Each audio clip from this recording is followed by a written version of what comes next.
Well, welcome to this episode. It's a highlight reel. We're going to take you from Boise, Idaho to Kootenai. Oh, Red Street Campground, Kootenai National Park. Kootenai National Park. First time we'd ever been to Kootenai National Park. Will not be the last time. It was a beautiful area. So let's get started. This is us leaving Boise, Idaho. I really did feel like a sardine in this place. I liked the campground. I really liked our spot because it was right on the Riverwalk. But it was really cramped, and making that little S-turn to get in there. Oh, you had there's a massive fifth wheel in front of us. Yeah, so it was touch and go. A lot of rigs here. Yeah, a lot of them, as you can see, look like they're permanent, and they are. There's long-term residents, as you can see by the skirting and the size of their propane tanks. We ended up leaving here, and we ended up on a full day of just these twisty, turny, insane roads. I was exhausted after a couple of hours of driving these roads. Yeah, this is Horseshoe Bend, Idaho's City Hall. It's all little. of it. And then, blink, and you missed it. That's right. Back onto the twisty, turny roads for a little while, and we ended up having to stop earlier than we had anticipated because of this. Because look at this, it was just 35 miles per hour for the next 200 miles. No, it wasn't that long. Felt like it. It was really pretty though, following this river along for quite some time. Yeah. And this is Cascade, Washington's recycled bookstore, and they have books out front, and we each picked up one. Yeah. So after a full day of that driving, I had to stop. So this was an unplanned stop. Libby found this RV place and called them and said, we're in the area. Do you have room for us? And they said, yep, absolutely. How long before you're going to be here? 8 minutes. 8 minutes. She goes, wow. Okay.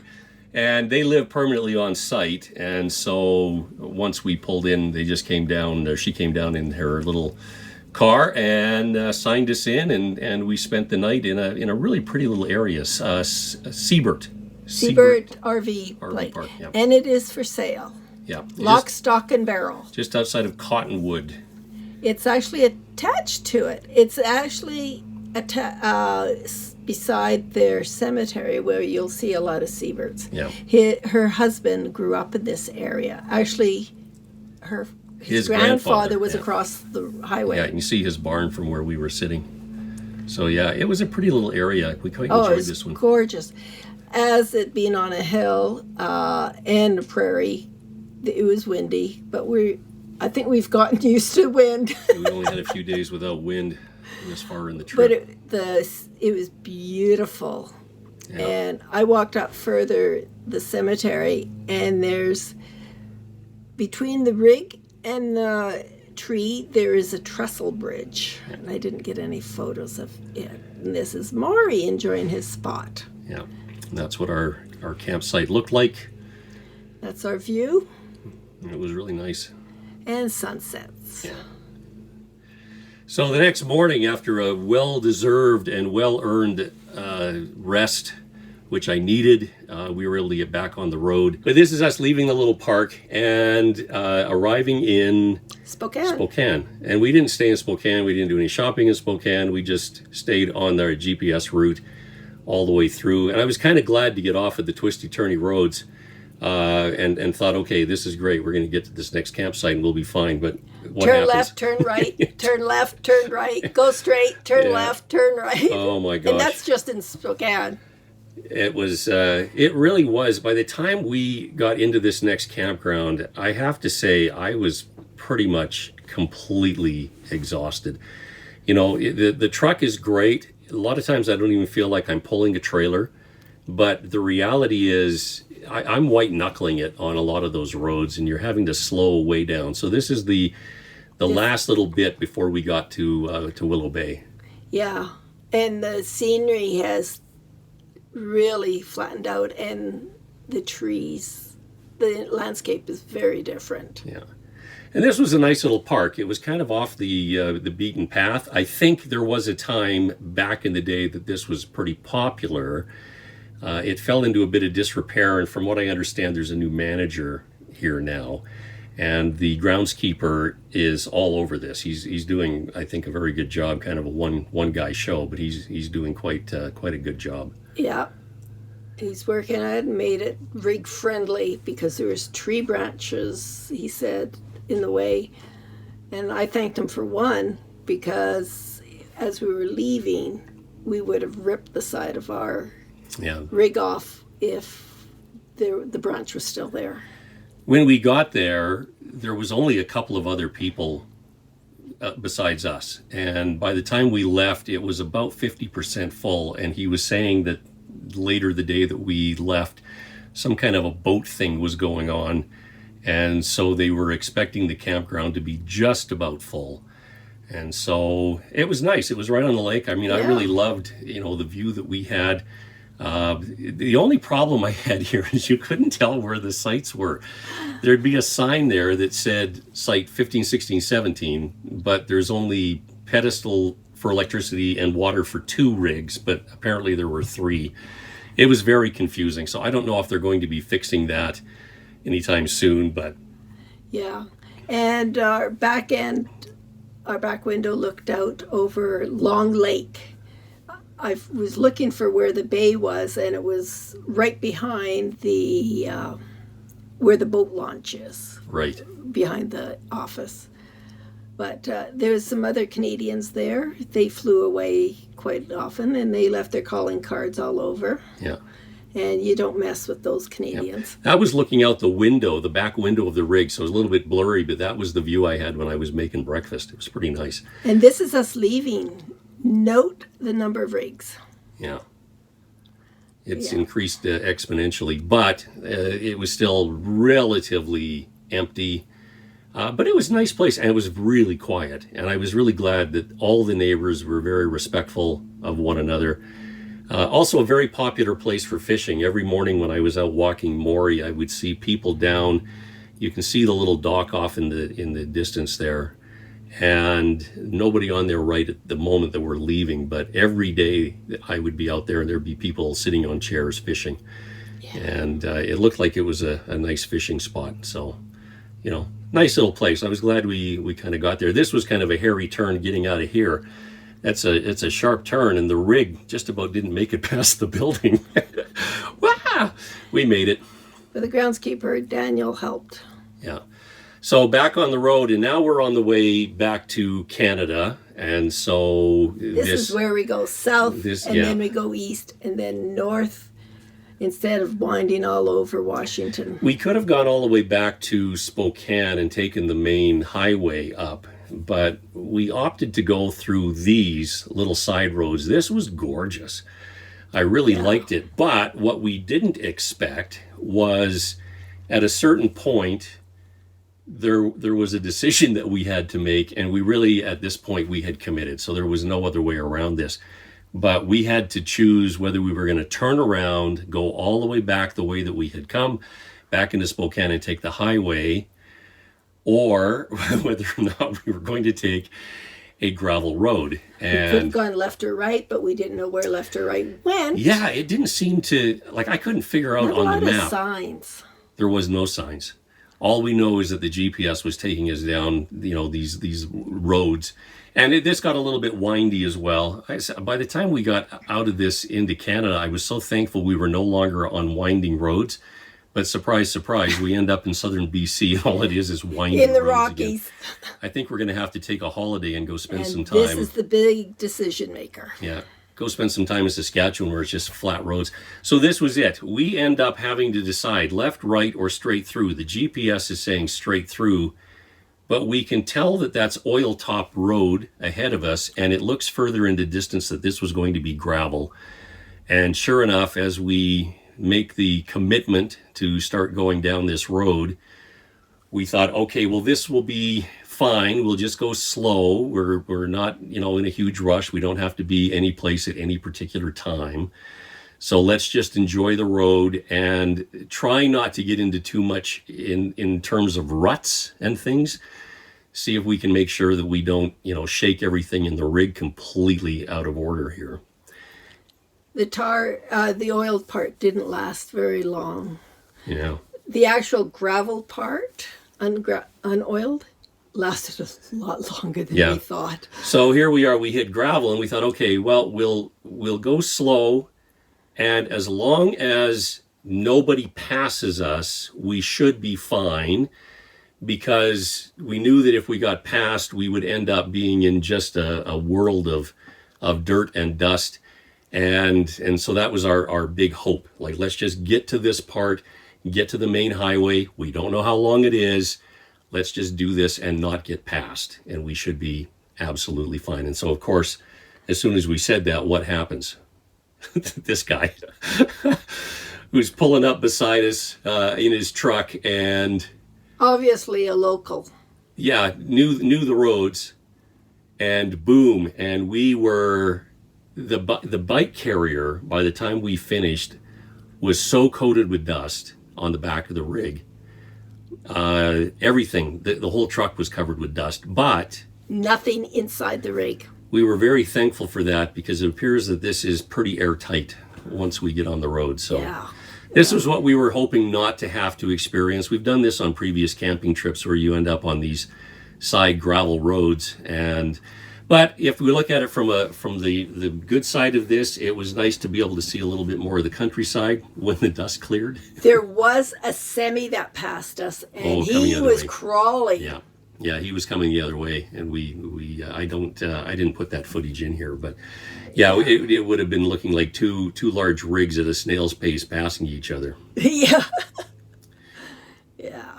So we finally got out of that, back onto the main highway. We're in Washington State now. Really, I like the scenery. It reminds me a lot of southern Alberta or southern BC, that part of Canada. And here we here are. is Laurier, Washington, their town site, their border crossing, and then, of course, just past it is the Canadian one. Yeah, the border guy was kind of surprised that we told him where we're from and where we were going, and he said, "Why are you way over here? This doesn't seem to make any sense crossing the border here." But we told him that we were on our way up to Vernon to another campground, and wanted to go up there for a little while. From Boise, and it, yeah. Well, it's a lot of highways we haven't been on. There's a highway I'm not sure I ever wanted to be on again. Was it 95? Was that the one? 55, 20. No, 95. Big hills. Oh. I mean, there was a place that I felt we were going downhill for, I don't know, it felt like an eternity. I'm sure it was about an hour, maybe a little bit more. But I've never been to this border crossing. So, nice experience just to sort of figure out what some of the other crossings look like. We had to wait for him to come show up. Yeah, there's nobody there. One guy going the other way in a big truck, and us going this way, and nobody behind us. We hadn't seen another car since that. And he asked us to shut it off. Yeah. And roll down the window when Morrie had to do his big high. And this is British Columbia. Yeah. And this is Greenwood, British Columbia. And it's just a small town. It was also the site of a Japanese internment camp back in the 40s. And there's a garden coming up. And that one was commemorating the internment camp that was there. But they were a little different in that when the Japanese were told to move west, the mayor of Greenwood said, "No, they're part of our community now. They're staying." Yeah. And hats off to that guy. I mean, that takes a lot of guts back then. Well, I mean, I think it speaks volumes to the nature of some of the people that we met in this area. Yes. I mean, I stopped off, and there's a little grocery store here, and a lot of local produce. So I picked up some apples and some other fruit and some vegetables for our dinner for later on tonight. But everybody just super, super friendly. They had a devastating fire that morning. But anyways, moving on up, this is Kelowna. Now we're in Rutland part of Kelowna. I don't know if they're part of the same city yet. But this is Old Rutland Road. Yeah, and this is on the way to our next campground, which Vernon. is just a little bit out of town here. But what's interesting, coming up here in a couple of moments, we told the story several weeks ago about looking for this rig, and Libby had mentioned that there were two that she had found. that were for sale. One was up in Rocky Mountain House and the other one was in Kelowna. And we didn't realize that this road that we are on ended up going right past that other dealership. Did you look up to see if that rig was still available? It looks like someone bought it. Yeah. And you can see it in the Over on the left side. All those rigs, that's the Voyager RV dealer. Yeah. In fact, I had enough time to look for the rig. Yeah. Again, we didn't spend any time here. We just drove through. The thought was that we just wanted to get to the campsite. It was getting late. We take a lot of stops. Morrie likes to stop, and he's very adamant that every 90 minutes or so we stop. So this is the place that we ended up to, just outside of Vernon. Swan Lake. Swan Lake, yeah. No ballerinas. Not that they had any room. I have to actually admit, this was not my style of camping. This is more of an executive, a lot of permanent places here. Whenever there's a place up for sale, they rent it out for the night. I found the place not to be particularly friendly. That was just me. Nobody was saying hi. This spot is for sale. Yeah. I think it was $160,000. Yeah. So anyway, it was just one night. I mean, it was nice to have full services. Laundry got done. Yeah, everything that we need to get done. Well needed showers, and then we were back on the road. And so, from here we bolted all the way down to, because we're now up in Vernon, so we have to make our way down. We had to go up and then down. Over and then down, because we now have to go through the Rogers Pass. Right. So we make our way through the Rogers Pass. Didn't mind that one on the rig. I seem to remember that road to be a lot worse when we traveled it in the past, but it seemed to be just fine. Yeah. And so we're leaving here. I don't know if you can see the lake. It's just kind of off in the straight ahead of us. Not much of a lake. There's no beach. There's nothing. It's just a lot of weeds and mosquito breeding grounds. Yeah. The grounds are well kept. There's a little tiny off-leash part for the dogs. And that was it. It was, I'm glad we checked it out. It is a style of camping, just not my style. I didn't really like that one as much as I would. It's a nice place, just not for me. Not me either. Yeah. So making our way now, we are heading down to Kootenay National Park. Now, we have stayed in a lot of national parks across Canada. Never in Kootenay, even though it is not that far from our home base in Calgary. And we've driven through it. Yeah. We've driven down Just past. never stayed it. So we've got a little bit of scenery from the Rogers Pass coming up here. There it is. That's the summit. Yeah. There's me and my dog. Morrie loves to rest with his head on my shoulder. And now we're into BC mountains and tunnels. And we're finally in Radium. Yeah. And we're we'll be going up the road up to Red Street Campground, which apparently is very popular, and we can really tell. You talked to... I talked to some people that go there regularly, and he said June, July, August, good luck getting a spot. You got to book way in advance. So they've chosen, it's a couple from Lethbridge, and they've chosen to go in the off-season, which apparently this was the off-season, May, September, gorgeous. But absolutely beautiful. And it was quiet, and, I really loved this one. I could have stayed here for a month without even thinking about it. It was really nice. It was so relaxing and chill and beautiful that I didn't really take too many pictures. The other thing about it is that this was the first time since we've been on the road that we actually had a campfire. We never felt like we needed one up until this trip. And this one, it was begging, let's go back into Radium and get some marshmallows and have a fire and do a marshmallow roast. And we so had we hot did. hot dogs and buns and marshmallows. I think it was... The only thing that was different from our previous camping is that we didn't have the tent. Yeah. But it was just, those are Bighorn sheep. Yeah. Yeah. And we saw them all over the place. Morrie, well, as you saw in the introduction there, came face to face with a variety of wildlife over these last couple of weeks, and he was quite enamored with those sheep. He just stood there for 5 minutes staring at them, and then lets out this big, huge woof, and turned around and walked away, and that was it. So bighorn sheep, And this, goodbye. and we're going to be turning into Section H, campsite 4. Yeah. Pull through sites, full service. You got water, sewer, electricity, everything right here. And really nice washrooms if you need them, just a short walk away. Lots of paths. Morrie and I managed to get up and take advantage of a few of the paths that went up into the mountains. So that brings you up to Kootenai National Park, and that's where we stayed for a few days. And we will pick this up on our next part of our journey, which will be coming up when we have Wi-Fi again. Apologize for how long it's taking to get some of these episodes out, but When you want to be out in nature, sometimes Wi-Fi doesn't come with it. yeah, sometimes it doesn't. Anyway, we appreciate you checking us out and finding out what we've been up to, and thank you for living vicariously through our adventures. Thank you.